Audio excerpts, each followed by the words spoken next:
Ukweli mwingine ambao inakupasa ufahamu ni huu: kadiri siku zinavyoendelea, mambo yako hayatakuwa marahisi sana. Utazidi kuwa busy, vitu vitakuwa very demanding, na hapa duniani kadiri siku zinavyozidi kwenda, vitu havitakuwa na unafuu. Vita zitazidi, njaa, mambo mengi, kwa sababu tunaishi kwenye nyakati za kipindi cha mwisho, na hichi kipindi cha mwisho kina profesi yake tayari. Yani mambo yatakuwaje tayari imeshaandikwa kwamba mambo hayatakuwa marahisi. Neno la Mungu linasema giza litaifunika dunia, giza kuu.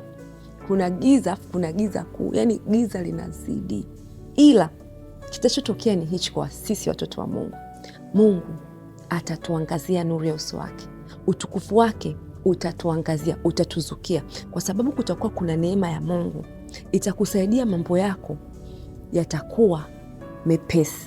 Ugumu utakuwepo, lakini utaslide, utaelea juu ya neema.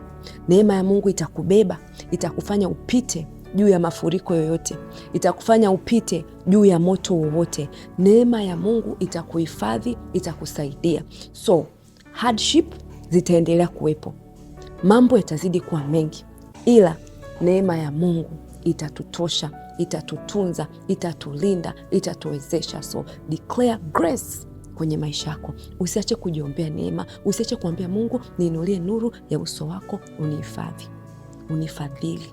Naomba unipe neema, nifanye kuwa mwenye neema katika kipindi hichi cha mwisho. Amina.